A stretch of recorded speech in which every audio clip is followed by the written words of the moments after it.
Bapak-bapak, ibu-ibu, saudara-saudara kaum muslimin rahimakumullah. Dunia ini penuh dengan berbagai macam kesibukan.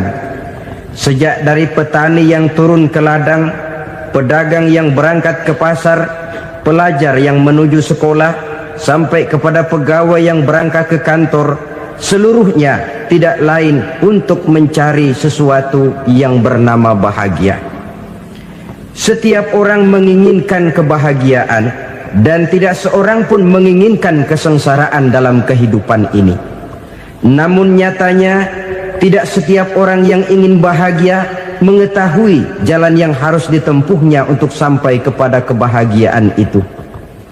Maka pada kesempatan pertemuan kali ini, saya ingin menyampaikan sebuah hadis dari junjungan kita baginda Nabi besar Muhammad sallallahu alaihi wasallam yang termuat dalam kitab Mukhtarul Ahadits An-Nabawiyah, di mana beliau bersabda, arba'un min sa'adatil mar'i. Ada 4 perkara yang merupakan tanda dari orang bahagia. Saya mau tanya, di antara saudara-saudara yang hadir di sini, apa ada yang kepengen jadi orang sengsara? Ya. Seluruhnya tentu ingin mendapatkan kebahagiaan. Maka menurut resep dari Nabi kita, tanda orang bahagia itu 4. Jadi kalau saudara ingin bahagia, harus mempunyai 4 perkara ini. Yang pertama, orang bahagia itu kata Nabi, darun wasi'un. Punya rumah biar bagus asal gede. Enak ngaturnya, daripada sudah punya rumah kecil adanya di pinggir kali, gubuk, kalau hujan bocor miring lagi, kiamat. Loh, kalau gitu Islam materialis dong. Hadis ini boleh diartikan dengan makna hakiki, arti yang sebenarnya, boleh diartikan dengan makna majazi, arti kiasan. Kalau dia diartikan dengan arti kias, maka yang dimaksud darun wasi'un ay qalbun wasi'un. Rumah yang luas tidak lain daripada hati yang lapang. Karena di situ kunci kebahagiaan yang sebenarnya. Walaupun kita cuma tinggal di petak berukuran 2 kali 3 meter, kalau hati kita luas-luas rasanya rumah itu. Tapi biar rumah kita halamannya saja puluhan ribu hektar, ada kolam renangnya, kamar tidurnya tidak lagi terhitung. Kalau hati yang menempati rumah itu sempit, maka akan terasa sempit jugalah rumah itu. Tempat bergantungnya tidak lain adalah hati. Marilah kita mencoba melihat berbagai pandangan orang tentang bahagia ini. Ada orang menyangka bahwa bahagia itu kalau dia mendapatkan harta yang sebanyak-banyaknya. Siapa yang banyak harta, dialah raja. Apa yang dia mau, seluruhnya bisa dibeli. Keamanannya, dia bisa menyewa petugas. Seluruh fasilitas untuk menyenangkan kehidupannya bisa dibeli. Pendeknya, hartalah segala-galanya dalam kehidupan. Sampai ada pepatah mengatakan, innad darahima fil amakini kulliha taksur rijala mahabatan wa jalala. Sesungguhnya harta, dinar, dirham, uang di mana-mana selalu bikin hebat orang yang memilikinya. Coba lihat, orang yang punya duit sama yang enggak punya duit, jangan gaya hidupnya, gaya jalannya aja lain. Wahia lisanun liman arada fasahatan, wahia silahun liman arada qitala. Uang adalah senjata yang paling ampuh bagi orang yang mau pergi perang, dan lidah yang paling fasih bagi orang yang mau bicara. Kalau bicara dengan lidah macet, cobalah bicara dengan harta, lancar. Sampai ada pepatah demikian, segalanya bisa diatur dengan harta. Maka di kalangan orang yang berpandangan semacam itu, seluruh kegiatan hidupnya hanya terfokus kepada bagaimana mengumpulkan harta yang sebanyak-banyaknya. tidak peduli halal haram, tidak kenal sore pagi siang dan malam, tidak sempat sujud, jauh dari agama, jauh dari kehidupan yang bersifat ruhaniyah, jauh dari Allah dan sebagainya, sampai dalam Al-Quran dikelompokkan dalam kelompok yang dinamakan lumazah. Allazi jama'a malahu wa 'addadah yahsabu anna malahu akhladah. Mereka mengumpul-ngumpulkan harta sebanyak-banyaknya dan menyangka bahwa harta yang banyak itu dapat mengekalkan hidupnya, mengekalkan kekayaannya, mengekalkan kebahagiaannya. Saudara hadirin yang berbahagia, kalau pandangan hidup ini benar, artinya kalau harta memang merupakan satu-satunya hal yang dapat membuat orang bahagia, tentu di rumah mewah tidak akan pernah ada tangis derita. Tentu di satu tempat di mana fasilitas hidup serba menunjang tidak ada yang namanya penderitaan. Tapi suka dan duka, sedih dan gembira, senyum dan tawa adalah milik setiap orang, baik dia punya harta maupun dia tidak punya harta. Nyatalah bahwa harta semata-mata bukan merupakan jaminan bahwa orang akan bahagia, walaupun tanpa harta orang sulit untuk bahagia. Saya mau cerita, ada orang super kaya, namanya Aristotle Onassis, raja tanker Yunani. Dia punya kapal tanker saja konon sampai 11 banyaknya. Punya perusahaan penerbangan yang disebut Olympic Airlines, punya hotel di berbagai kota besar di dunia ini, sejak dari New York, London, Paris, Rome dan sebagainya. Bahkan punya pulau yang dia namakan Pulau Scorpio. Ini kan namanya sudah kaya nggak tanggung-tanggung, punya pulau.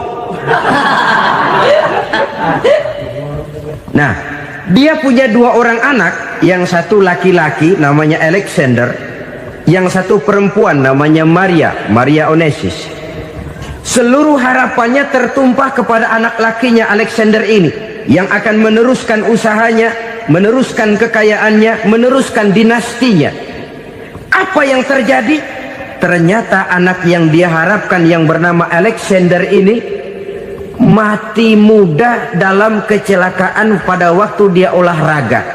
Apa olahraganya? Namanya olahraga anak orang kaya, golongan jet set. Olahraganya olahraga pesawat terbang. Jatuh, ya nggak kapungut, habis mati. Tinggal satu anak perempuannya, Maria Onassis. Tapi anak perempuan ini juga malah urakan. Terakhir dia pacaran, bahkan kemudian kawin sama orang Rusia. Rupanya Aristotle Onassis ini broken. Kekayaannya yang berlimpah ruah, perusahaannya yang begitu banyak, siapa yang akan meneruskan? Siapa yang akan menggantikan?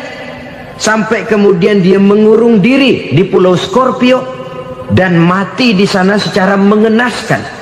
Seorang multijutawan, seorang yang super kaya, mati menyendiri di pulau sepi. Ibarat kata pepatah, anak ayam mati di lumbung. Bukan kekurangan makanan, keurugan makanan. Begitu kehidupan Aristotle Onassis. Dan banyak orang-orang yang sudah demikian kaya sampai dibingungkan oleh kekayaannya sendiri. Telusurilah kehidupan David Rockefeller misalnya, Henry Ford misalnya, Adnan Khashoggi misalnya. Multi jutawan yang kadang-kadang dibuat keder oleh kekayaannya sendiri. Pantas ketika Imam Ali ditawarkan orang, "Ya Ali, kalau kepadamu disuruh pilih ilmu atau harta, kau pilih mana?" Ya jelas pilih ilmu dong. Kenapa? Pertama, ilmu kalau kita berikan kepada orang lain tambah. Tapi harta kalau kita berikan kepada orang lain kurang. Saudara punya uang 10.000, dibagi orang 5.000, jelas uang saudara berkurang. Tapi saudara punya ilmu, diberikan kepada orang lain bisa, saudara pun makin mantep. Tidak lantas jadi bodoh karena ngajarin orang. Saudara bisa Fatihah lalu mengajarkan orang Fatihah. Orang bisa, saudara pun makin hafal. Tidak lantas setelah diajarin orang ilmunya hilang. Begitu datang dia minta orang, tolong ajarin saya Fatihah, udah habis, nggak ada.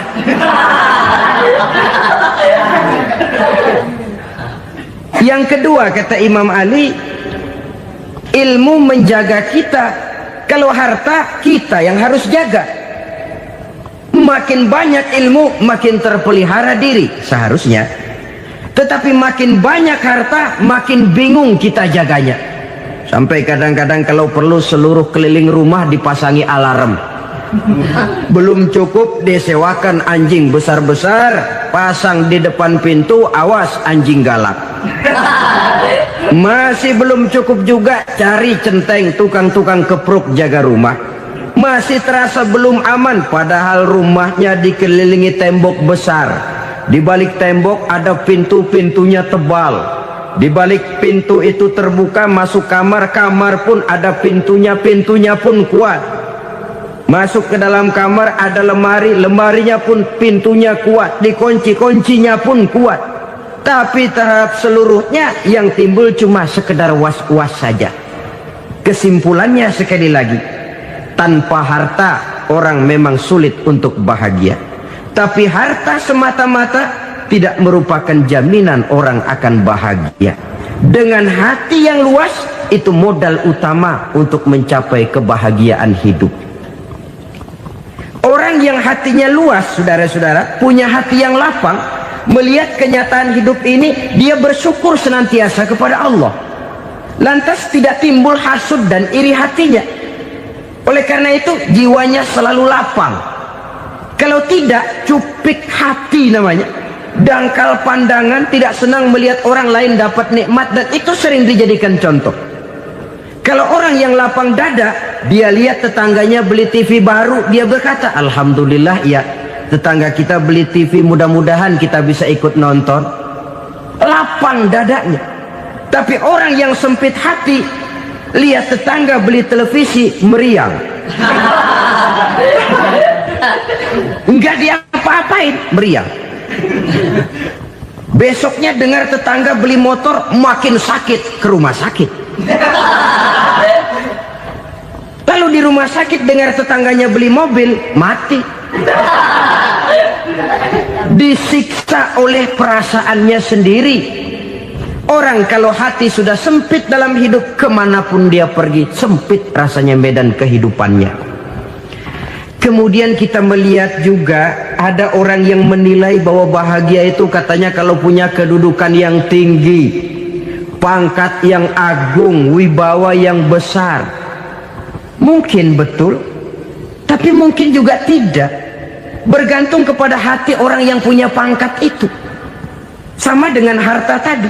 Harta akan membawa bahagia kalau dia jatuh ke tangan orang yang berhati lapang. Tapi harta akan jadi bencana kalau jatuh ke tangan hati orang yang sempit. Pangkat akan membawa bahaya kalau jatuh di tangan hati orang yang sempit. Lebih dari itu, kenyataan mengajarkan kepada kita bahwa ternyata pangkat dan jabatan tidak selamanya memberikan kebahagiaan dalam kehidupan. Bahkan resikonya kelewat besar. Beberapa bukti kita bisa ambil dari para pemimpin dunia yang menjadi korban lantaran pangkat dan jabatan yang disandangnya. Saudara ingat Presiden Abraham Lincoln dan John Kennedy dari Amerika? Dibunuh orang. Park Chung-hee dari Korea Selatan, Ziaur Rahman dari Bangladesh, Anwar Sadat dari Mesir, terakhir Indira Gandhi dari India, menjadi korban dari pangkat dan jabatan yang disandangnya dari orang-orang yang tidak senang dia memegang jabatan itu. Dia akan mudah mengundang bencana. Sehingga pantas kalau seorang presiden terkemuka Amerika, Harry Truman namanya, dia mengatakan jabatan presiden itu, kata dia, seperti orang nunggang macan, naik macan. Harus kita taiki, kalau enggak dia bakal nerekam kita, ngeri katanya. Adapun orang yang hatinya lapang, Kalau dia menerima pangkat dan jabatan, dianggapnya itu satu kesempatan untuk berbuat baik. Tapi orang yang berhati sempit, menerima pangkat dan jabatan, bukan kadang-kadang menerima, malah berusaha setengah mati mencapai dengan segala cara. Kalau perlu jilat atas, jilat atas. Jadi golongan sumuhun dawu. Jadi kelompok kulon nuwun, yes sir, yang kerjanya cuma oke bos. Kalau perlu jilat atas, jilat atas. Kalau perlu injak yang bawah, injak yang bawah. Perlu sikut kiri kanan, sikut kiri kanan. Yang penting pangkat dapat, jabatan dapat. Orang yang semacam ini, kalau sudah mempunyai pangkat dan jabatan, biasanya dia tidak menganggap itu sebagai amanah, tidak menganggap sebagai kesempatan berbuat baik, tapi malah kesempatan untuk memperturutkan hawa nafsunya yang dilatar belakangi oleh kesempitan hatinya tadi. Apalagi kalau orang memperoleh pangkat karena banyak mengeluarkan uang, seakan-akan pangkat dan jabatan itu sekarang macam proyek pakai tender. Siapa yang berani bayar segini naik, nggak berani minggir. Padahal logikanya, kalau orang mencapai satu jabatan karena banyak mengeluarkan uang, hampir bisa dipastikan bahwa setelah jabatan itu dia pegang, langkah pertama yang akan dilakukannya ialah berusaha bagaimana uang yang dia keluarkan supaya kembali. Ya paling kurang pulang modal dulu dong. Soal mikirin rakyat soal nanti, tapi ini modal harus pulang. Itu celakanya kalau orang memperoleh pangkat dan jabatan cuma karena banyak mengeluarkan uang. Jarang orang yang mempunyai keyakinan dan pandangan bahwa pangkat dan jabatan merupakan amanah. Jadi sekali lagi, pangkat dan jabatan mungkin saja membawa kebahagiaan kalau jatuh ke tangan orang yang berhati lapang. Tapi bisa jadi bencana kalau dia jatuh ke tangan orang yang mempunyai hati yang sempit. Dan lagi-lagi stresnya hati yang lapang. Lalu sebagian orang, saudara, ada yang berpandangan katanya bahagia itu kalau jadi orang terkenal, mempunyai popularitas, menjadi idola di kalangan remaja, di kalangan orang tua, di segala lapisan masyarakat. Padahal makin populer orang, makin terikat dia. Ya kalau macam kita ini kan nggak punya nama, nggak populer, tengah malam buta mau nongkrong di warung Tegal aman. Tapi pangkat, jabatan, kedudukan, popularitas menyebabkan kita diikat dengan berbagai macam peraturan. Cuma mandi sama ke WC saja yang nggak dikawal.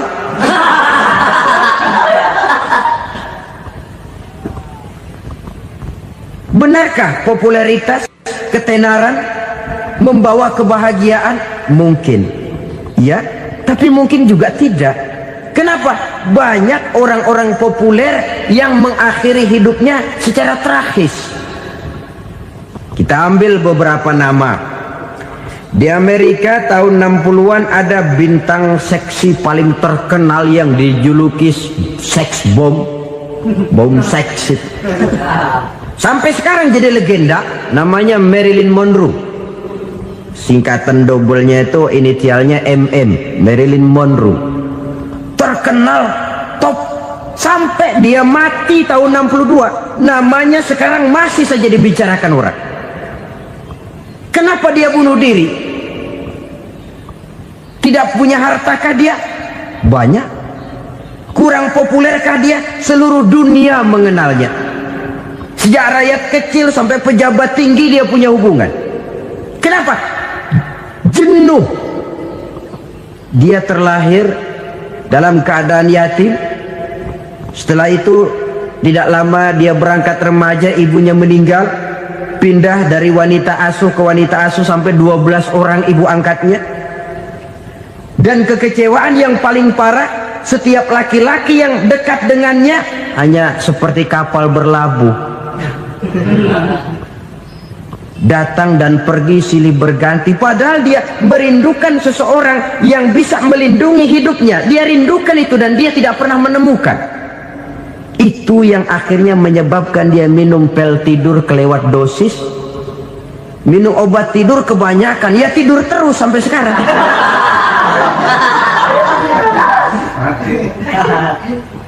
Dia mengakui, saya telah memiliki ketenaran, tapi saya tidak pernah hidup dalam ketenaran itu. Saya pandai main sandiwara, tapi saya ingin hidup dalam alam yang real sebagaimana umumnya orang. Itu yang dia rindukan. Menyusul jejak yang namanya Marilyn Monroe ini, Billie Holiday, saudara kenal tentu, di rumah sakit dirawat. Dia juga minum obat overdosis, mati lagi. Jimi Hendrix minum obat tidur overdosis kelewat batas, mati lagi. Lalu yang menghanyutkan diri di danau, Janis Joplin dan Brian Jones. Ini orang-orang populer, orang-orang terkemuka yang mengakhiri hidup secara tragis, bukan karena tidak terkenal, mungkin karena sudah saking terkenalnya. Contoh paling belakangan, Bruce Lee. Wah, ini tukang-tukang keprok tentu kenal siapa dia. Sampai sekarang pun tabir kematiannya masih merupakan misteri. Dan yang masih hidup juga menunjukkan gejala yang aneh. Michael Jackson, rumahnya di Beverly Hills itu dijaga sedemikian rupa, dan dia selalu curiga kepada setiap makanan harus steril, bersih dari segala macam kimia. Kemana dia pergi, itu tukang-tukang keprok sudah selalu menjaga dan mengawal, dan dia seakan takut menunjukkan mukanya yang asli. Hingga kalau tampil ke tengah di luar show, dia kadang memakai pakaian yang tidak menunjukkan dia yang sebenarnya, takut dikenali orang. Ternyata popularitas sering jadi momok yang meracuni kehidupan manusia. Oleh karena itu, benarlah junjungan kita pada saat beliau mengajarkan orang akan bahagia kalau dia mempunyai hati yang lapang. Nah, sekarang masalahnya untuk mendapatkan hati yang lapang, caranya bagaimana? Kita kembali kepada konsep Quran. Allah mengajarkan, ala inna bi dzikrillahi tatmainnul qulub. Ketahuilah bahwa dengan banyak mengingat Allah, hati akan tenang, jiwa akan lapang. Dengan kata lain, dekat dengan agama, merasakan kehadiran Allah dekat dalam hidup. Itu muara pertama untuk mencapai hati yang lapang. Ala inna bi dzikrillahi tatmainnul qulub. Jangan macam orang sekarang ingin mendapatkan ketenangan lalu tapak di puncak gunung, di gua-gua, di tempat sepi. Iyalah kalau nggak ada ular. Kalau tergigit ular berbisa, ketenangan belum, mati jelas itu. Islam positif untuk mendapatkan ketenangan. Ala inna bi dzikrillahi tatmainnul qulubi. Bahwa ketahuilah bahwa dengan banyak mengingat Allah, hati akan tenang, jiwa akan lapang, nuansa pikiran akan luas. Karena yang namanya bahagia ada dimanapun manusia berada. Di kampung ada bahagia, di kota ada bahagia, di ngarai, di lembah, di gunung, di hutan, di lautan, di angkasa luar, dimanapun bahagia itu ada kalau kita bermodalkan hati yang lapang ini. Dan hati akan lapang kalau kita dekat dengan agama. Dekat dengan harta buat sementara hati mungkin tenang, tapi ketenangan yang relatif dan temporer. Apalagi orang tiap kali tambah harta, tiap kali tambah rencana, itu wajar. Mungkin sebelumnya saudara berpikir, kalau punya duit 5.000 enak nih. Begitu punya duit 5.000, aduh sayang kalau 10.000 aja. Tiap kali tambah harta, tiap kali lain rencana. Makin banyak rencana, makin menjauhkan kita dari yang namanya ketenangan. Padahal ketenangan merupakan unsur utama untuk mencapai bahagia. dan ketenangan itu bermuara dalam hati manusia. Tengoklah kehidupan ini. Orang yang banyak harta dengan orang miskin, berbedakah rasa sakit yang mereka tanggungkan? Rasanya tidak. Walaupun si kaya tidur di kasur empuk berselimutkan sutra mahal, sementara si miskin meringkuk di balai bambu yang keras dan kasar. Apabila maut datang, dia juga tidak pernah pilih bulu. Maut datang menjemput si kaya di singgasana keemasannya, dikelilingi oleh para pengasuh, dayang dan idang serta para pengawal. Dan maut pun datang menjemput si miskin papa, sehingga ia tergelepar di tepian jalan. Kedua-duanya bernama mati. Kalau nyata bahwa sakit yang ditanggung si kaya tidak beda dengan sakit yang ditanggung si miskin, bukan harta semata yang membuat orang bahagia. Hati yang tenang, jiwa yang lapang penuh kedamaian karena banyak berzikir dan mengingat Allah, itu merupakan modal utama untuk mencapai sesuatu yang bernama bahagia.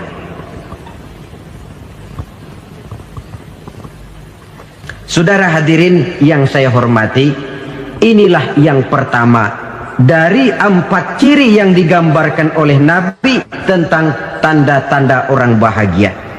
Dan harus berangkat dari yang pertama ini, hati yang lapang. Ini yang harus kita miliki lebih dahulu, baru nanti akan menyusul kepada poin yang ketiga, kedua dan selanjutnya.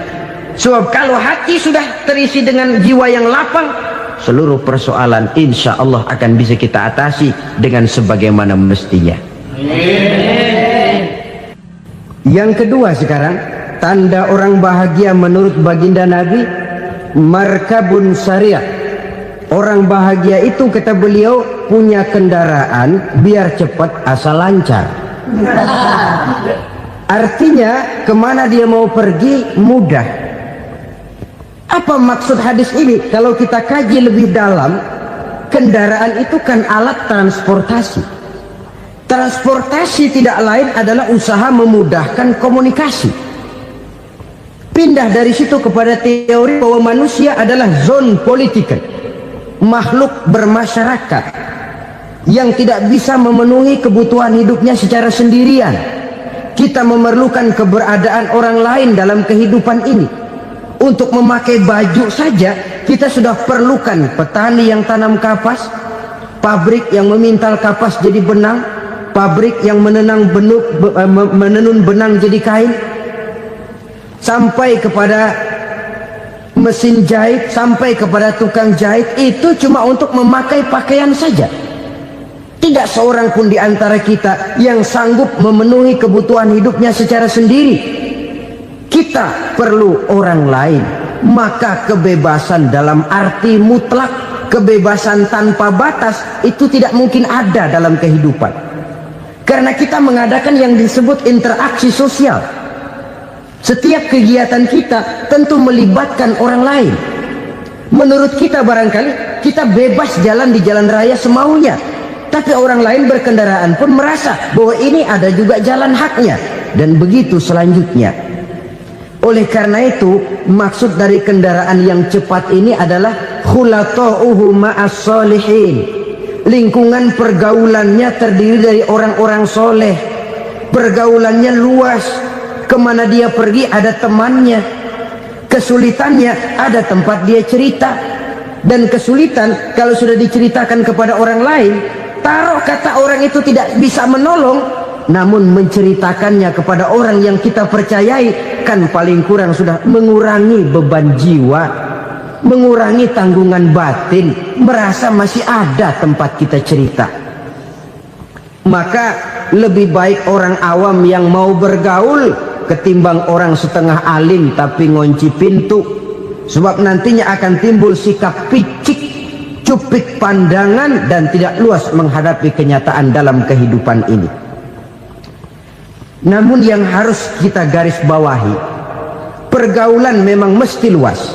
Namun jangan sekali-kali lupa bahwa pergaulan sangat besar pengaruhnya dalam ikut membentuk kepribadian manusia. Sehari-hari bisa kita bilang, Kalau kita dekat sama tukang minyak wangi, sekalipun nggak dibagi minyaknya, baunya tentu dapat. Betul? Tapi dekat sama tukang elas, walaupun nggak kena apinya, asapnya mesti kena. Kalau Syauqi mengatakan lebih jelas lagi, man asyaral asyrafa asya musyarrafan wa muasyiral anzali ghairu musyarrafin. Awalam taral jildal hakira muqabbalan bisagri lamma sara jildal mushaf. Siapa yang bergaul dengan orang mulia, dia bakal ikut menjadi mulia. Tapi siapa yang berteman dengan orang hina, dia tidak bakal ikut menjadi mulia. Tidakkah kau lihat, kata Syauqi, kulit kambing yang hina pun dicium orang ketika menjadi kantong Quran. Kulit kambing hina, kalau dia sendirian gak ada yang mau cium. Tapi begitu dia bergaul dengan Quran, menjadi kantong Quran, dipakein minyak wangi, ditaruh di tempat yang tinggi, mau diambil dicium dulu, dibawa dengan penuh hormat dan hati-hati. Kulit kambing yang hina lantaran berteman dengan Quran, numpang mujur. Tapi coba lihat kalau kulit kambing berteman dengan kayu, jadi beduk, habis. Zohor dikemplang, asar dipukul. Itu pun sedikit saja, cuma salah milih teman. Yang temannya Quran dihormati orang, yang temannya kayu lantaran jadi beduk, gelap-gelap subuh orang udah kemplangin.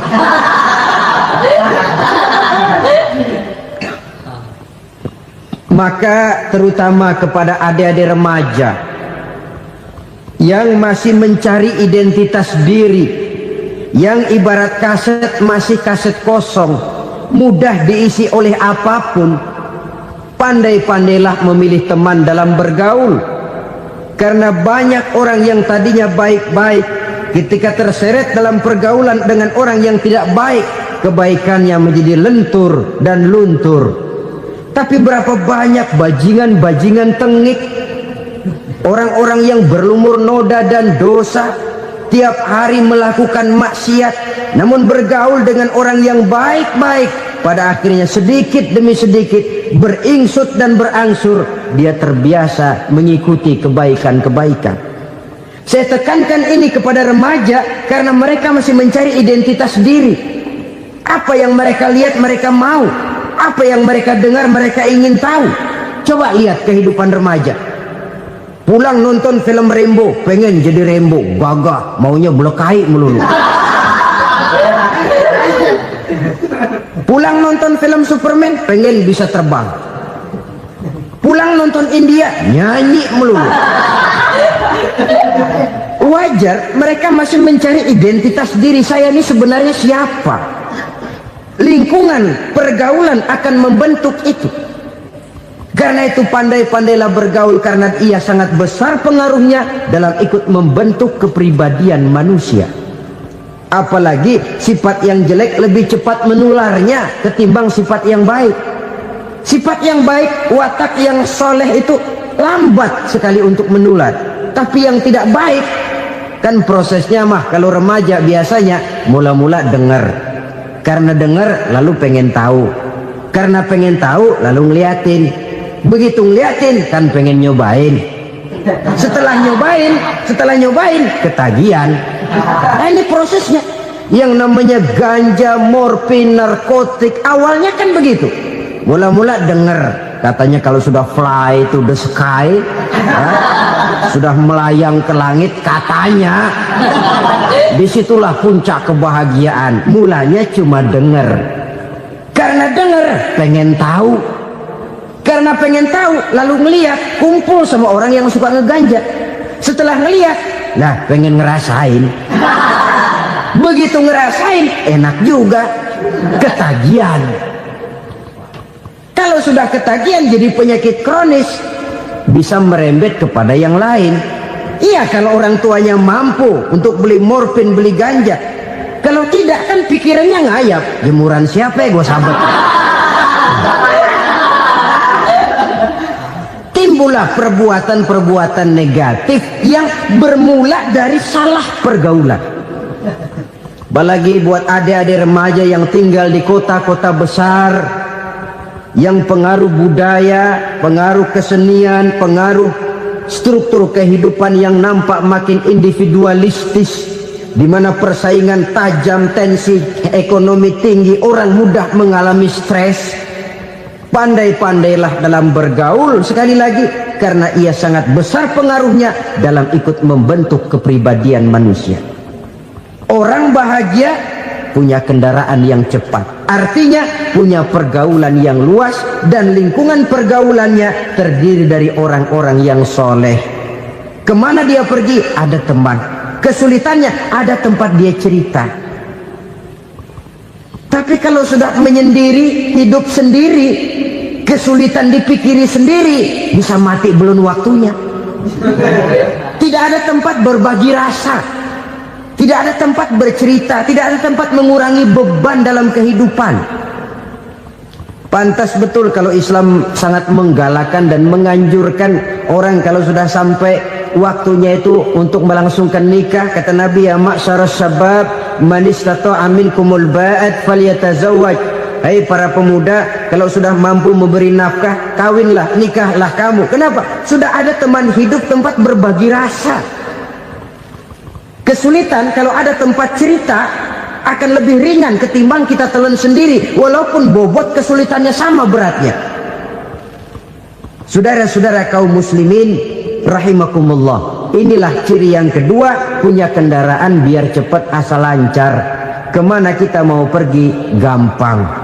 Dengan kata lain, setelah hati yang luas, pergaulan yang luas. Dua.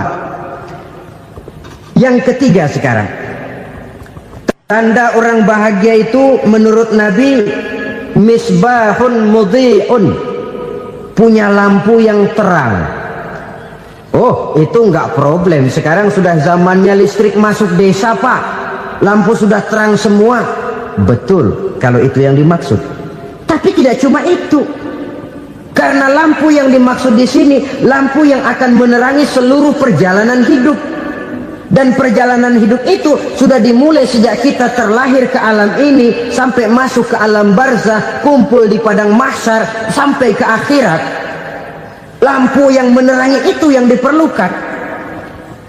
Kalau lampu, katakanlah yang paling top sekarang kan lampu jenis Mercury.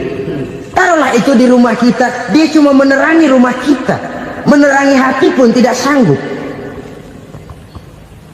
Bila kita masuk ke alam barzah, alam kubur, sanggupkah si Mercury yang begitu terang menerangi alam barzah kita? Tidak sanggup lagi. Sanggupkah lampu yang ratusan watt, bahkan puluhan ribu watt menerangi kehidupan di padang mahsyar? Tidak akan sanggup lagi. Kalau demikian, yang dimaksud lampu yang terang di sini apa? Tidak lain amal soleh, kebajikan yang kita lakukan dalam hidup. Itu yang akan jadi lampu penerang. Di dunia nama kita akan terang, jasad kita boleh hancur terkubur tanah, tapi nama kita akan dikenang orang. Begitulah kalau orang meninggalkan kebajikan dalam hidup seperti sekarang. Ribuan orang tiap saat berziarah ke kubur Imam Syafi'i, ke kubur Imam Malik, ke kubur Imam Ghazali, ke kubur orang yang baik-baik, orang yang soleh-soleh. Kebajikannya yang ditinggalkan, yang mengukir namanya dengan tinta emas, sehingga saudara sudah terbaring di alam kubur. Orang lewat, Allah, ini kuburannya Fulan bin Fulan, dulu ini kebaikannya Masya Allah, saya ikut merasakan. Mari kita mampir sebentar, kita Fatihah, mohon disampaikan Allah pahalanya kepada almarhum. Al-Fatihah. Itu kalau orang baik-baik. Lalu saudara tanya, Pak, orang mati dikirimin Fatihah apa nyampe pahalanya? Saya jawab, kalau saudara nggak percaya, mati dulu dah. Nanti saya Fatihain, tungguin di sana, umpama nggak sampai balik lagi kemari. Sekarang ini kan maunya otak-otakan saja, kalau nggak masuk otak nggak percaya. Padahal alam gaib itu nggak bisa diotak-otakin. Sama saja dengan saudara pernah dengar cerita kapal tanpa emas tenggelam tak? Pernah nggak? Di mana? Ya, di laut Masalembo. Begitu ke tanpa emas tenggelam, ratusan penumpang itu terjun ke laut, dipermainkan gelombang, berjuang menghadapi maut itu.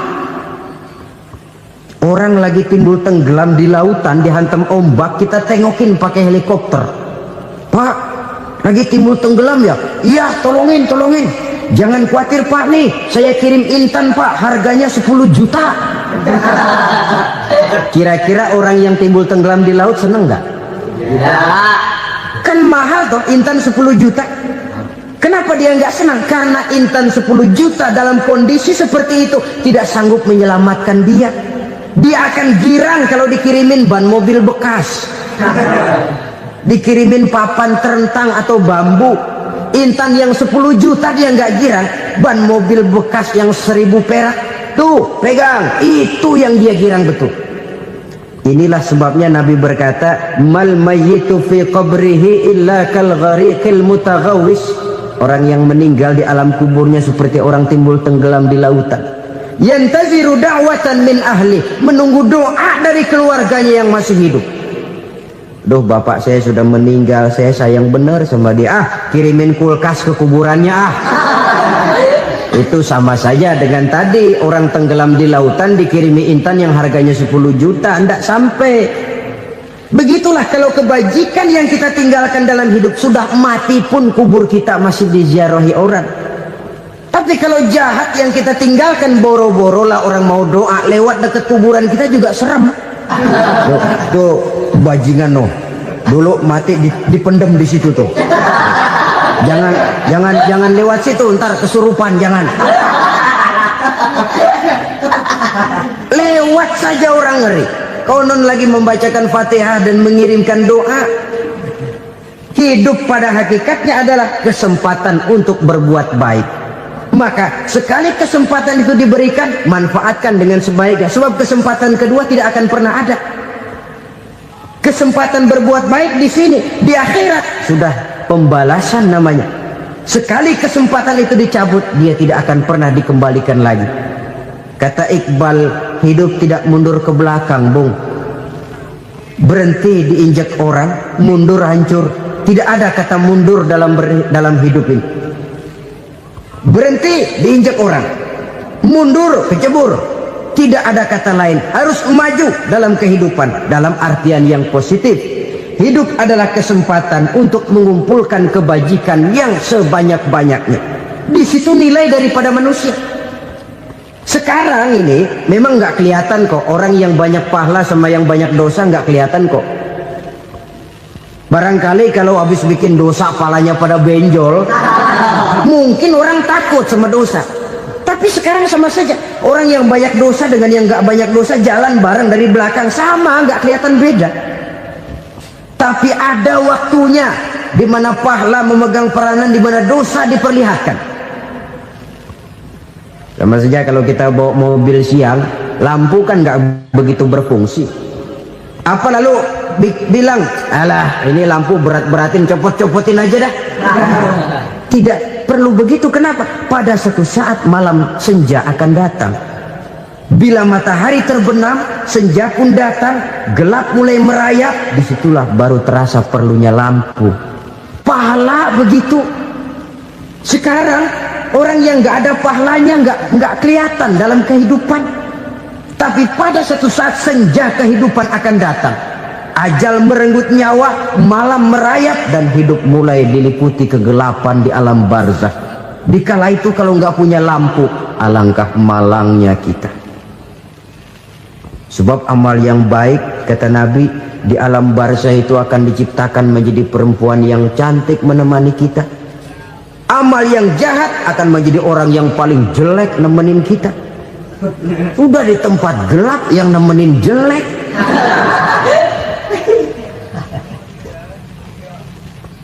Kaum muslimin rahimakumullah. Kalau demikian masalahnya, tergantunglah kita pandai memanfaatkan waktu. Al-waktu kasayf, waktu itu cepat sekali. Yang namanya waktu itu tahu-tahu. Tahu-tahu udah tahun 87. Tahu-tahu udah begitu. Tahu-tahu yang kemarin anak-anak sekarang udah pada punya anak. Tahu-tahu saja itu. Begitu cepat waktu berlalu. Kalau tidaklah pandai kita memanfaatkannya, akan rugi kita. Nabi bersabda, "Man kana yaumuhu khairun min amsihi fahuwa rabih." Barang siapa yang hari ini lebih baik daripada hari kemarin, itu orang untung. Hari ini lebih baik daripada kemarin. Bulan ini lebih baik dari bulan kemarin. Tahun ini lebih baik dari tahun kemarin. Itu orang yang beruntung. Tahun kemarin sembahyangnya maghrib doang, sekarang udah tambah isya. Tahun kemarin cuman Idul Fitri aja ngancem bener, sekarang udah tambah Jumat, lalu tambah lagi maghrib, tambah lagi isya, dan selanjutnya. Hari ini lebih baik daripada kemarin, itu orang yang beruntung. Wa man kana yaumuhu mislu amsihi fahuwa khasir. Lalu barang siapa yang hari ini sama saja dengan hari kemarin, itu orang rugi. Hari ini sama dengan kemarin, rugi itu. Bulan ini begitu, bulan kemarin begitu, tahun ini begitu, tahun lalu juga begitu. Rugi itu orang. Rugi apa? Rugi umur. Umur tambah, amalan gak pernah tambah. Dan saya pikir lebih merupakan azab ketimbang nikmat kalau orang dikasih panjang umur cuma untuk numpuk dosa. Mending mana? Panjang umur banyak dosa sama pendek umur dikit dosa? Mending mana? Mending mana? Ya, paling mending tentu panjang umur banyak pahala. Tapi kalau tidak, sekali lagi, lebih merupakan azab ketimbang nikmat kalau orang diberikan panjang umur tapi cuma untuk sekedar menumpuk dosa. Kehilangan kesadaran bahwa dunia bukan terminal akhir dari satu perjalanan. Dia cuma halte di mana kita berhenti sebentar untuk menuju kepada terminal yang hakiki. Saudara-saudara kaum muslimin rahimakumullah, inilah lampu yang akan menerangi kehidupan. Amal yang kita lakukan di dalam kehidupan. Jadi yang dimaksud dengan lampu yang terang, kebajikan yang kita kerjakan dalam hidup. Nah, setiap orang di awal tadi saya bilang ingin bahagia. Bahagia itu kan hakikatnya kumpulan senang dan selamat. Senang, selamat. Apa bedanya? Senang tapi tidak selamat, nggak bahagia. Selamat tapi nggak senang, nggak bahagia orang. Contoh, kalau orang korupsi, duitnya banyak, senang dia, tapi keselamatannya. Ada tentara baris di samping rumahnya udah bingung, padahal tentara latihan. Tentara cuma latihan, dia bingung.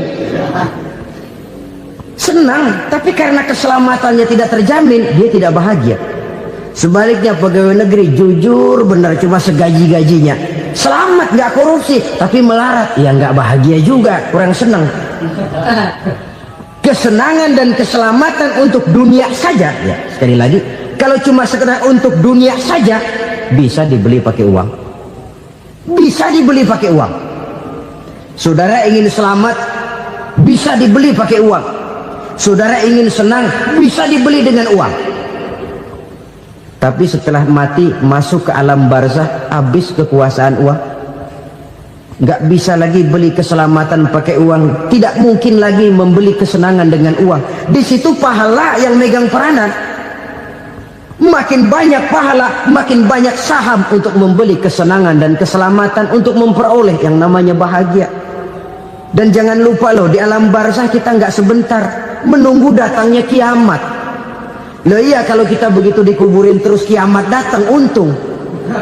Tapi kalau masih harus 1000, 2000, puluhan ribu tahun yang akan datang, dalam satu penantian yang begitu lama, tanpa saham untuk memperoleh kebahagiaan, satu kemalangan yang tidak ada pernah putus-putusnya.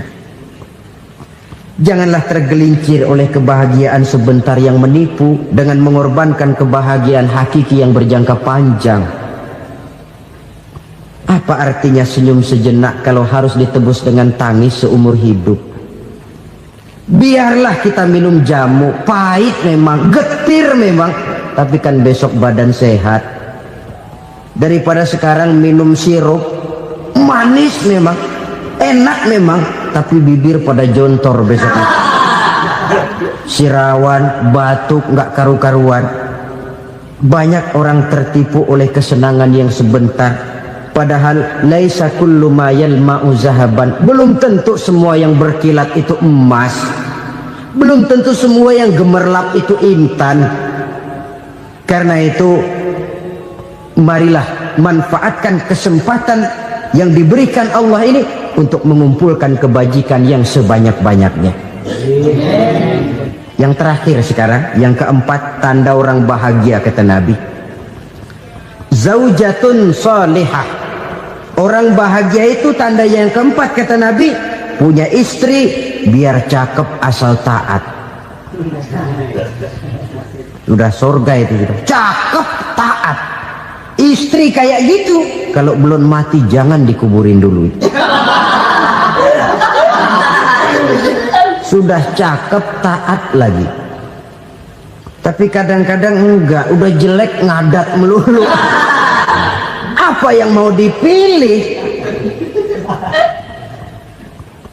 Sebab itu Quran mengatakan istri pakaian untuk suami, suami pakaian untuk istri.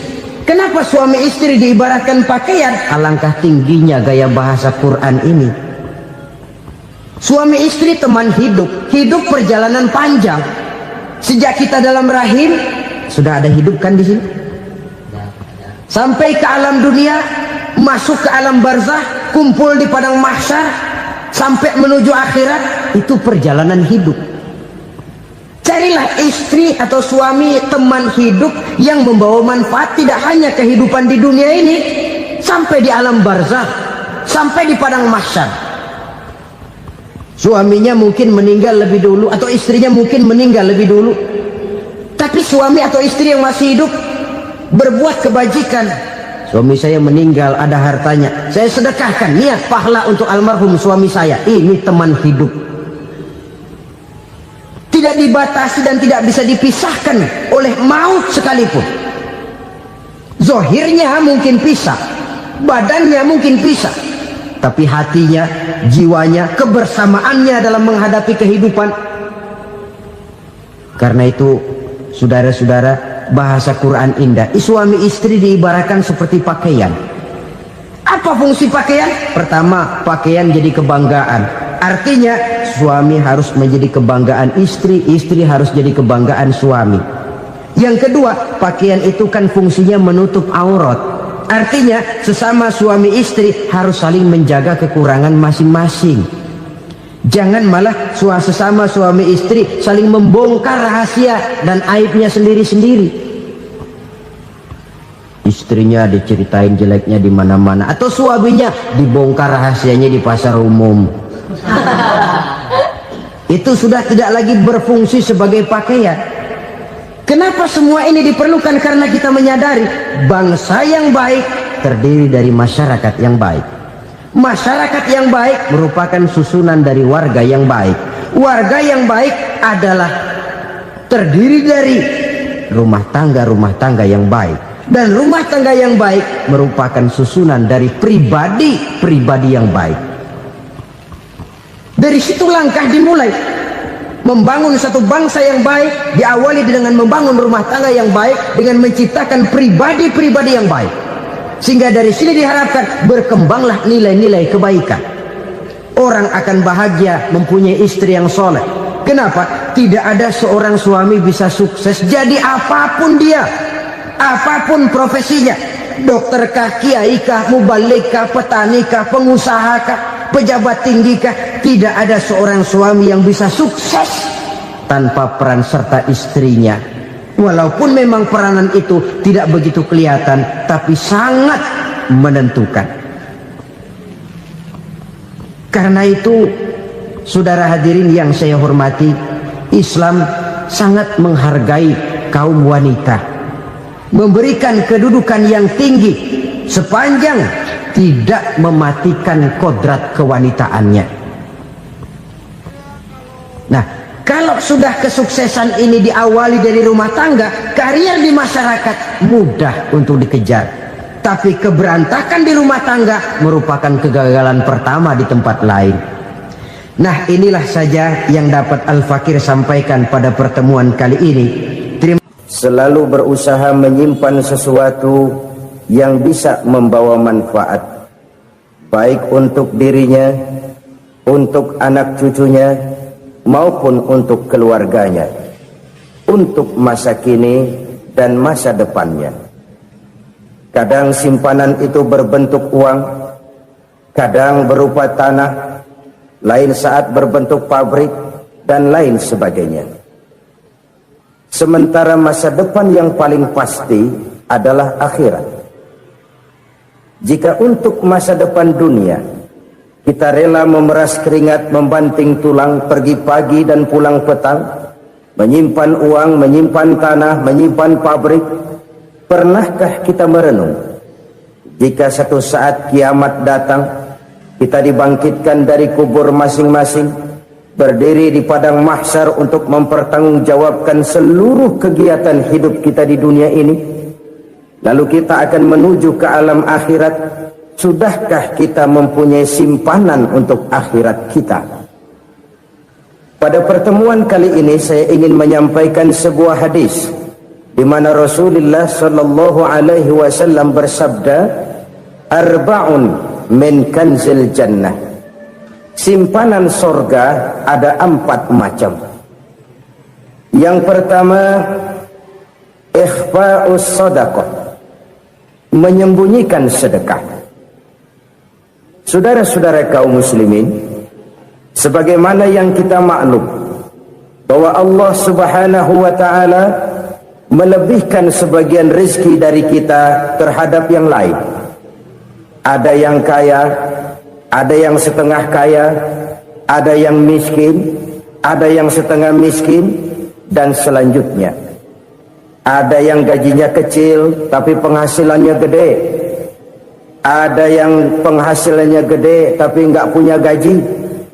Ada juga yang memang gajinya gede dan penghasilannya gede. Kelebihan rezeki merupakan sunnatullah dan tidak harus membuat kita merasa lebih dari yang lain.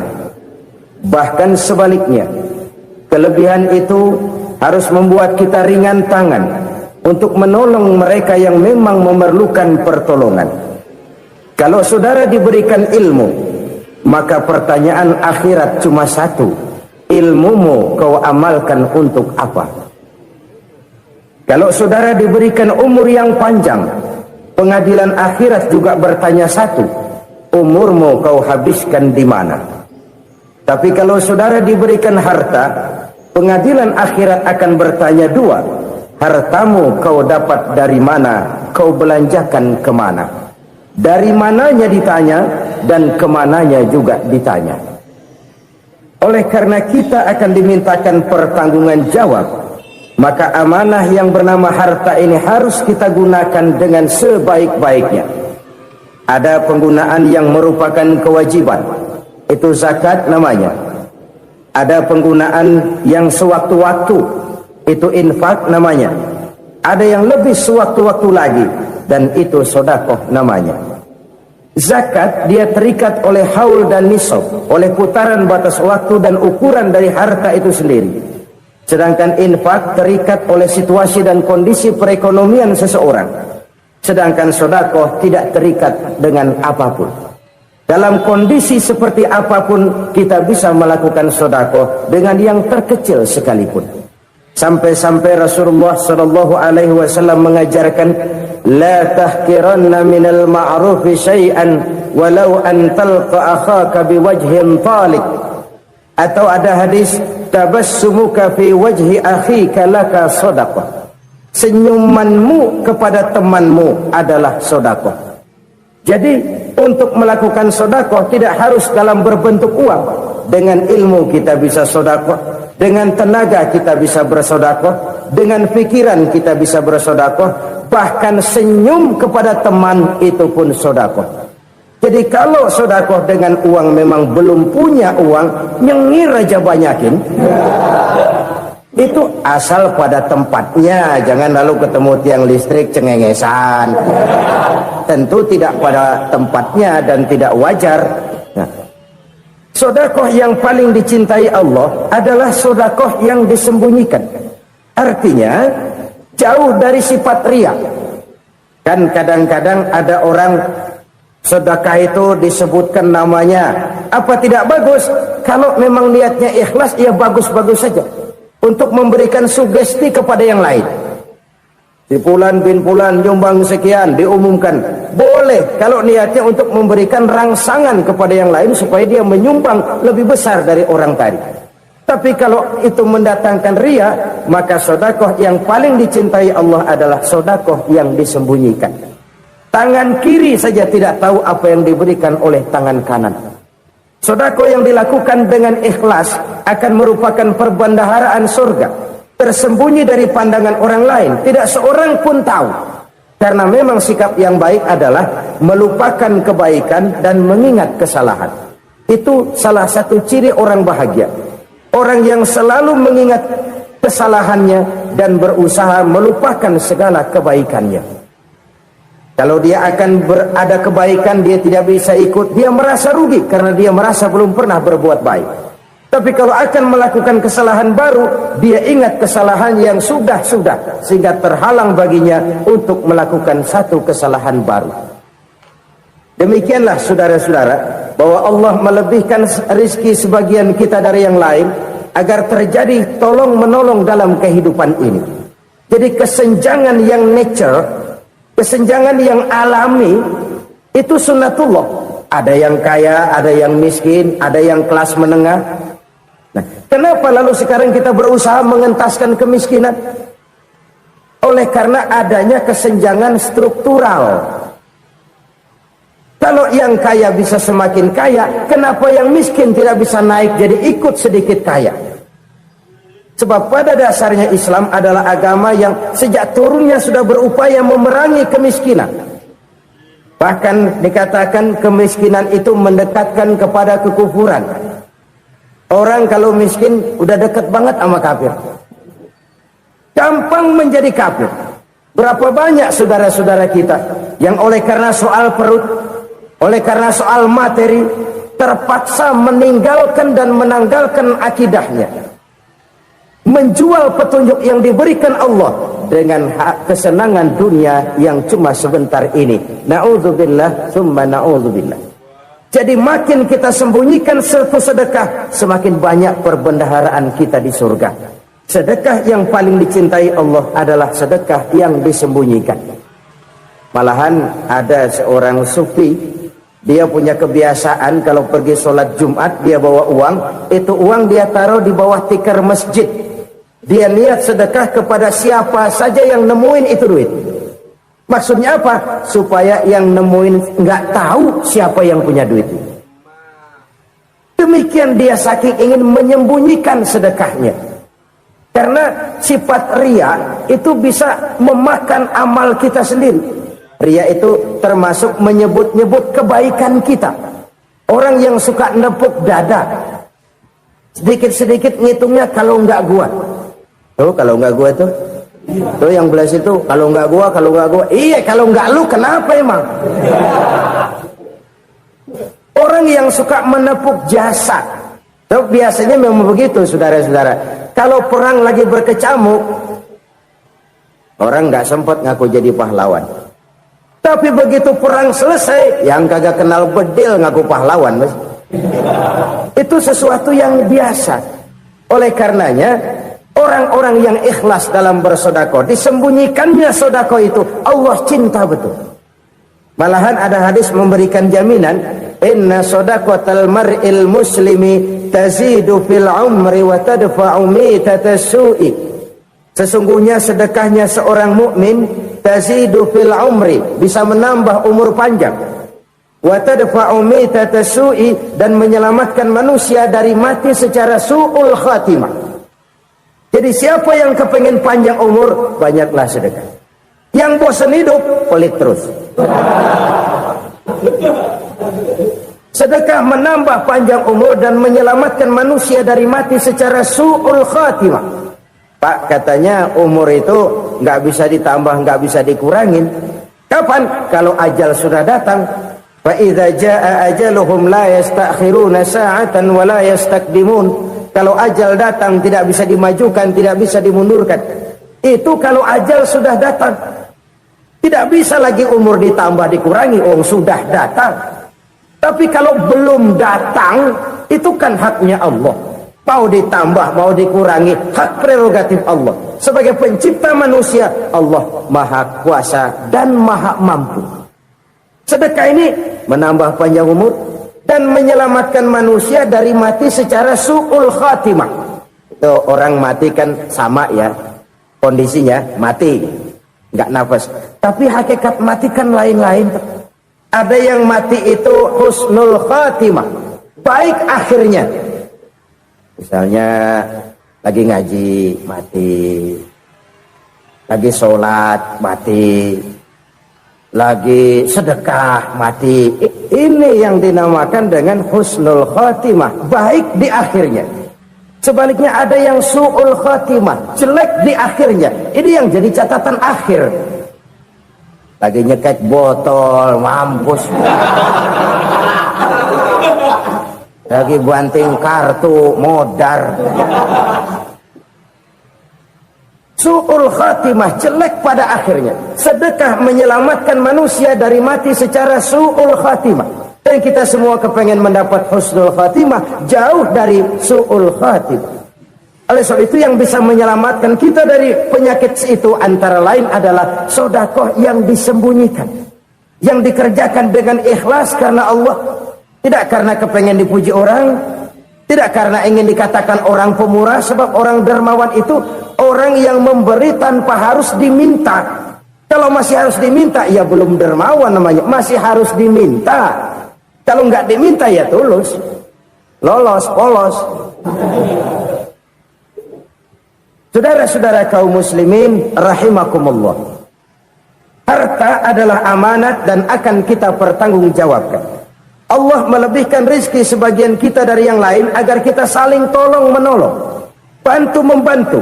Nabi janjikan, siapa yang meringankan beban saudaranya muslim di dunia, Allah akan meringankan bebannya di akhirat nanti.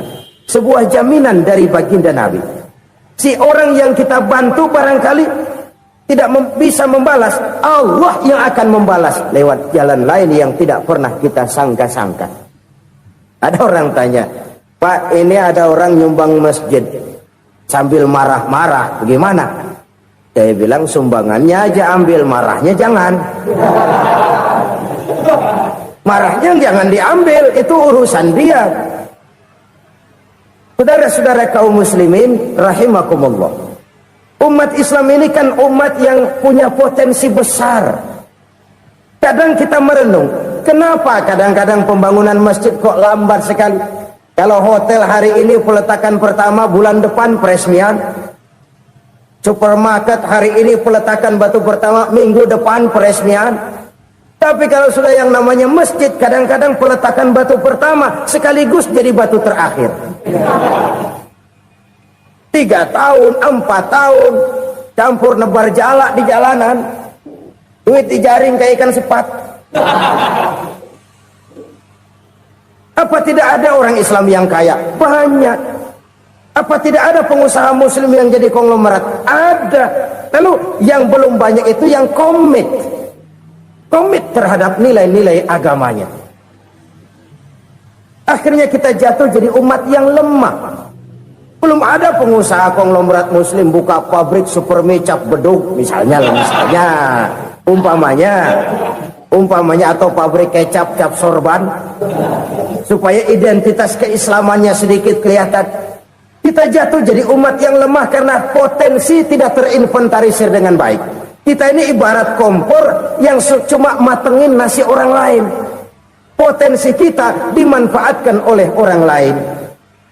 Ukhuwah Islamiyah kita baru terbatas kepada silaturahmi. Ukhuwah di bidang ekonomi kita lemah, ukhuwah di bidang kebudayaan kita lemah, apalagi ukhuwah di bidang politik kita lebih rapuh lagi. Padahal ukhuwah itu adalah totalitas kehidupan manusia, menyangkut ipolek sosbud, memerlukan nilai-nilai ukhuwah.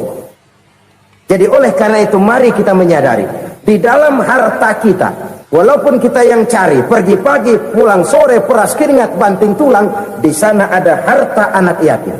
Di sana ada hak masjid. Di sana ada hak pesantren. Di sana ada hak jihad. Berbahagialah seseorang apabila dia oleh Allah dijadikan keran.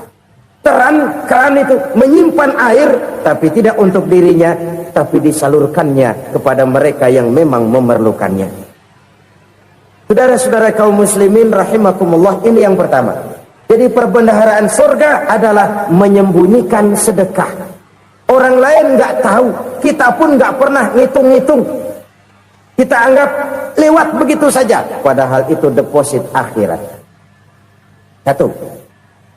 Yang kedua, perbendaharaan surga itu apa? Wa kitmanul musibah, menyembunyikan kesulitan.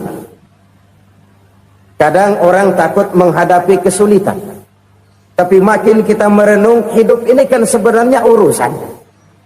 Takut sama urusan, ya jangan hidup. Tandanya orang hidup itu kalau punya urusan. Urusan melupakan problem. Problem sering menimbulkan kesulitan. Kesulitan bukan untuk ditakuti, tapi untuk diatasi dan dicarikan jalan keluarnya. Siapa sih orangnya yang nggak pernah sulit-sulit? Makin tinggi status sosialnya, makin gede urusannya. Makin tinggi kualitas imannya, makin berat tingkat kesulitannya. Cuma memang yang namanya enak itu seperti pelangi. Biang lala itu nggak pernah di atas kepala kita, di atas kepala orang melulu. Lo sih enak lo, kata kita. Dia juga bilang yang enak kan lo. Pelangi itu nggak pernah di atas kepala kita. Kata tukang beca, aduh enak ya naik Mercy. Kata tukang beca, apa yang di dalam mobil Mercy? Aduh enak bener tukang beca, di jok ngeringkuk ngorok pulas bener. Saya kamar pakai AC, sejuk, tempat tidur sutra, empuk, alga, spring bed, kulak kulik nggak bisa pulas kalau belum minum Valium, belum tidur. Enak bener tukang beca, di jok ngorok nggak tahu wetan kulon. Si tukang beca bilang yang di Mercy enak, yang di Mercy bilang tukang beca enak. Inilah enak, nggak pernah di atas kepala kita, di atas kepala orang lain melulu enak itu. Nah, saudara-saudara, yang merupakan perbendaharaan surga itu orang yang bisa menyembunyikan kesulitan, baik pribadi ataupun rumah tangga. Ini terutama rumah tangga yang jadi soalnya. Kadang-kadang kita ini kalau senang, sebaliknya kalau senang kita diam, kalem aja, cuek. Banyak banget duit kita bawaan, diam aja udah. Malah ketemu orang takut. Tapi begitu susah, sekampung tahu. Padahal Nabi mengajarkan perbendaharaan surga itu menyembunyikan musibah, menyembunyikan kesulitan. Kalau enak, cerita sama orang-orang. Kalau nggak enak, rasain sendiri, tekan sendiri, atasin sendiri. Kita kan sebaliknya, tenang kita diam, asal lagi susah, paling tidak kita nyari teman buat cerita kesusahan. Siapa orangnya yang nggak pernah susah? Cuma soalnya bagaimana kita mengatasi kesusahan itu sendiri. Begitu juga misalnya kalau orang sudah berumah tangga, itu orang tuanya harus menjadi tempat dia cerita yang enak-enak saja. Yang nggak enak rasain berdua, selesaikan berdua, atasin berdua. Jangan dibalik. Asal senang diam, giliran susah saja. Maknya laporan. Terbalik. Bisa menjaga security informasi. Maka nama bayam keluar diam, malah seluitan. Enak amat lo makan daging ayam. Security informasi. Saudara-saudara kaum muslimin rahimakumullah, ujian yang terberat itu yang pernah diberikan kepada para nabi, para rasul, para aulia, para ulama. Makin tinggi keimanan, makin berat bentuk kesulitan. Ayo saya kemukakan satu contoh saja. Ada seorang nabi yang kaya, nabi kaya, namanya Nabi Ayub. Iblis kalau orang begini kan keki, ibadahnya rajin, kaya. Nih yang kayak begini susah digodain. Kalau ibadahnya rajin, miskin, kali bisa disogok. Sini imannya mantap, ibadahnya rajin, kaya, nabi lagi. Oh, tapi namanya iblis nggak kurang akal. Laporan, Tuhan, Kenapa Les? Ya ini bahasa saya, bahasa Qur'annya sih nggak gitu. Itu hambamu yang namanya Ayub, dia rajin ibadah cuma karena dikasih kaya aja. Coba kasih miskin dia, berhenti dia sembahyang. Ah, kamu bisa aja. Saya tahu Ayub itu hambaku yang ikhlas. Saya buktiin Tuhan, silahkan. Dibuktiin lah, iblis turun ke alam ini. Yang mula-mula dia lakukan, dia rusak sawah ladang Nabi Ayub. Dia binasakan binatang ternak Nabi Ayub. Sehingga dalam waktu singkat, jatuhlah Nabi Ayub dari orang paling kaya jadi orang paling miskin. Beliau masih ibadah di mihrab dalam masjid. Datang iblis. Saudara Ayub, ya, lagi ngapain? Ibadah. Nyembah Allah, nyembah Allah. Oh, percuma. Kenapa? Tuhan yang ente sembah nih, dia udah bikin miskin ente. Sawah ladang ente hancur lebur, binatang ternak binasa. Sekarang ente jadi orang paling miskin. Ngapain nyembah Tuhan kayak begitu? Tekor. Udah berhenti dah ibadah, berhenti ibadah. Ini iblis sama Tuhan lapornya lain, yang dikerjakan kepada Nabi Ayub juga lain. Benar begitu iblis, kata Nabi Ayub. Iya, sawah ladang saya habis, buras. Binatang ternak saya binasa, binasa. Saya miskin, bangpak. Apa jawab Nabi Ayub? Bukan innalillahi, ya ini hebat.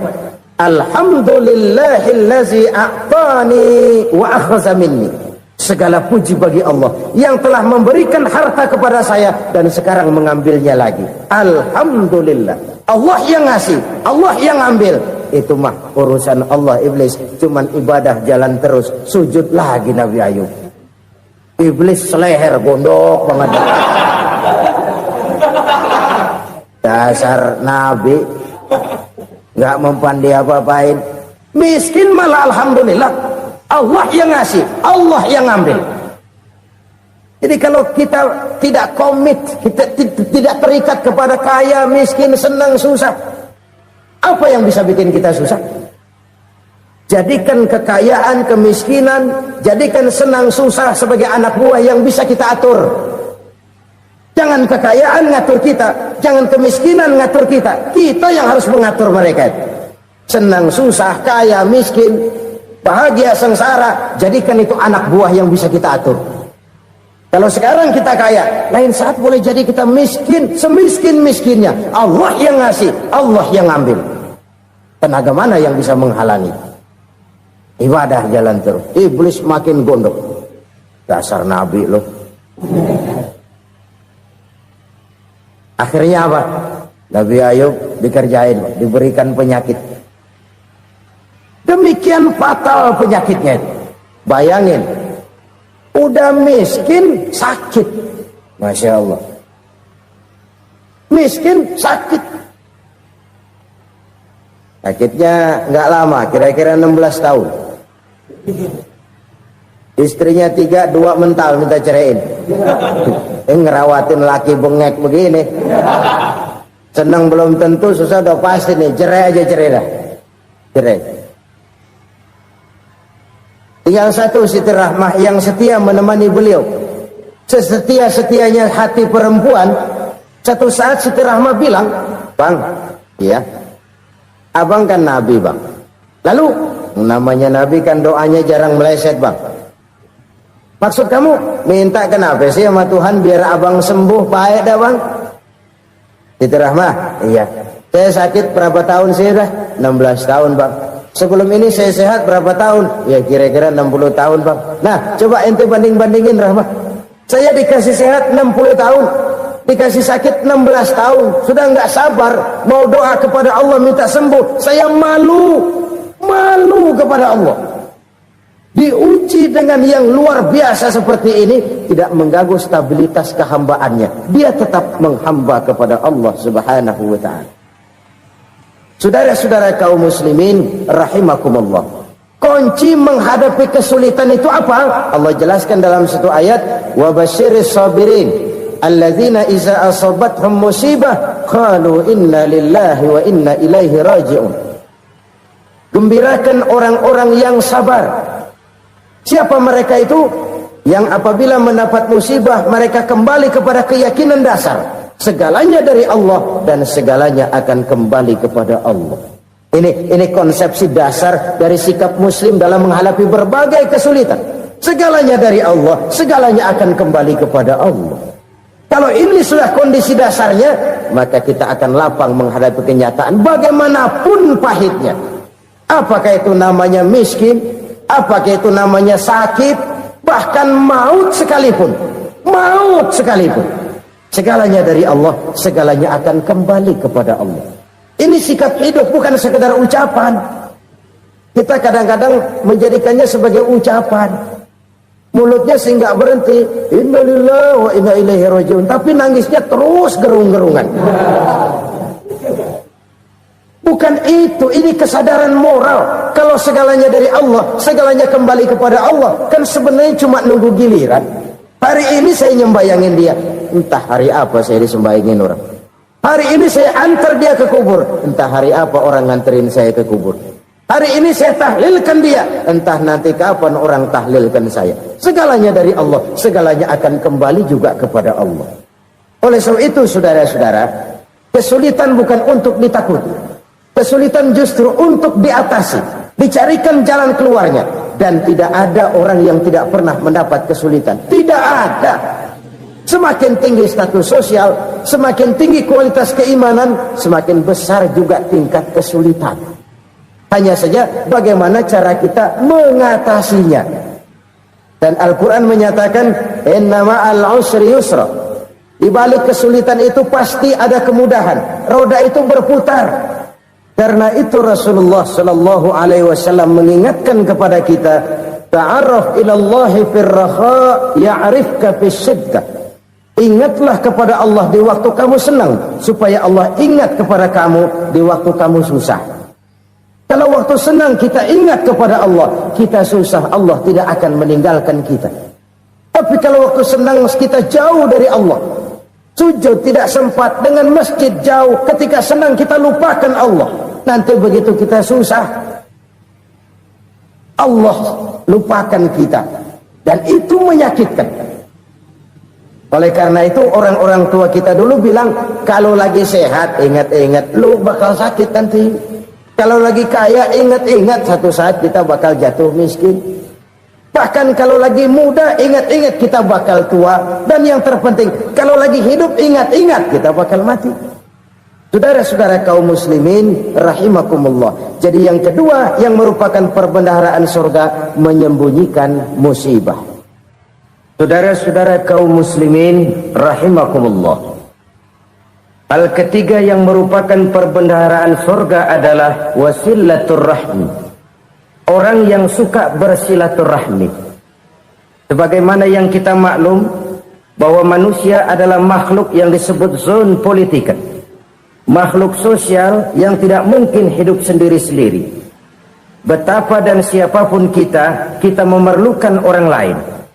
Bodoh betul manusia kalau tinggal di tengah masyarakat tapi tidak mau bermasyarakat. Merasa hebat sendiri, pintar sendiri, gagah sendiri, kaya sendiri. Mungkin kalau mati juga ngubur sendiri. Jangankan kita di sini, di sorga saja Nabi Adam waktu sendirian bengong melulu, mondar mandir. Allah tegur dam sepi dam. Ya ini kalau bahasa saya. Iya Tuhan, sepi ini nggak ada coret-corekan pisan ini. Diciptakan Siti Hawa baru anteng Nabi Adam. Itu di surga. Cobalah. Umpamanya saudara tinggal di Jakarta nih. Kaya bener. Apaan aja di Jakarta punya saudara dah. Jembatan Semanggi ambil. Monas buntel bawa pulang. Hotel-hotel ambil semua. Cuman tinggal di Jakarta sendirian, apa enaknya? Betapa dan siapapun kita perlu orang lain. Tidak ada seorang pun yang bisa memenuhi kebutuhan hidupnya secara sendiri-sendiri. Nah, Islam telah menyelamatkan manusia dari ras diskriminasi, mengikat manusia dengan persaudaraan yang berlandaskan kepada akidah. Karena itu dianjurkan bersilaturahmi. Bahkan Nabi menyatakan, man arada ayyubsata lahu fi rizqihi wa yunsa'a fi atharihi falyasil rahimah. Siapa yang kepengen diluaskan rezekinya dan dipanjangkan usianya, banyaklah ia bersilaturahmi. Siapa yang kepengen dimudahkan rezekinya, hendaknya ia banyak bersilaturahmi. Kalau banyak teman, kesulitan kan paling tidak ada tempat cerita. Udah susah, sendirian kita pikirin diri, nggak ada tempat tukar pikiran. Cepet banget sama bengek. Dilawan sendiri. Nah, secara makro kita bisa berkata, tidak mungkin ada kemenangan kalau tidak ada kekuatan. Tidak ada kekuatan kalau tidak ada kesatuan dan persatuan. Tidak mungkin ada kesatuan dan persatuan tanpa semangat silaturahmi. Kalau umat Islam mau menang, dia harus kuat. Kalau umat Islam mau kuat, dia harus bersatu. Kalau umat Islam mau bersatu, dia harus membudayakan silaturahmi ini. Bahkan sampai-sampai kata Nabi, kalau bisa cari nilai tambah. Apa? Silman koto'at. Bersilaturahmilah kau kepada orang yang marah denganmu. Masya Allah, indahnya ajaran agama kita. Orang yang marah pun kepada kita, kata Nabi, kalau bisa bersilaturahmilah kepadanya, kepada orang yang marah itu. Di situ nilai tambah. Cuman jujur nih hadis, ngucapinnya gampang, ngamalinnya yang berat banget. Orang marah sama kita, kita disuruh silaturahmi, ada apa malu? Lu marah, ada gua marahan lagi. Tunggu pikirin. Saudara-saudara kaum muslimin rahimakumullah. Tapi ini yang diajarkan, bahkan ini yang dicontohkan oleh baginda Rasul. Bagaimana begitu mudah, misalnya satu saat Abu Jahal ini ngatur strategi bagaimana bikin Muhammad celaka. Dia gali lubang di depan tempat tidurnya. Dia tutupin daun korma. Terus dia panggil seseorang, ke sini. Kasih tahu Muhammad, pamannya sakit keras, minta ditengokin. Berangkat orang ini ke sana. Muhammad, labbaik. Pamanmu sakit keras, dia minta ditengokin. Baik, saya akan datang menjenguk beliau. Berangkatlah Nabi ke rumah Abu Jahal tanpa prasangka apapun. Abu Jahal udah pasang setil, selimut 3 rangkap setengah dipakai, persis kayak orang meriang. Tapi sembari ngintip dari balik selimut, begitu Muhammad buka pintu, nah masuk perangkap nih. Muhammad jalan menuju tempat pembaringan. Makin lama makin dekat, makin lama makin dekat, makin dekat ke lubang yang dipasang oleh Abu Jahal itu. Dalam hati Abu Jahal, terus dah jatuh, mampus dah lo ini. Mampus lo hari ini nih. Apa yang terjadi? Malaikat Jibril datang. Muhammad, pamanmu cuma pura-pura sakit. Di depan tempat tidurnya ada lubang perangkap supaya kamu jatuh ke situ. Sudah, kamu pulang. Balik kanan Nabi. Sudah hampir jatuh ke lubang, balik kanan, pulang. Bayangin kecewanya Abu Jahal. Muhammad dikit lagi, Muhammad dikit lagi. Enggak paman, saya pulang aja. Emosi bangun dari tempat tidur, enggak sadar kalau lagi pura-pura sakit. Lompat ngejar Nabi, dia lupa dengan lubang yang dia gali. Serak, nyemplung sendiri ke dalam lubang.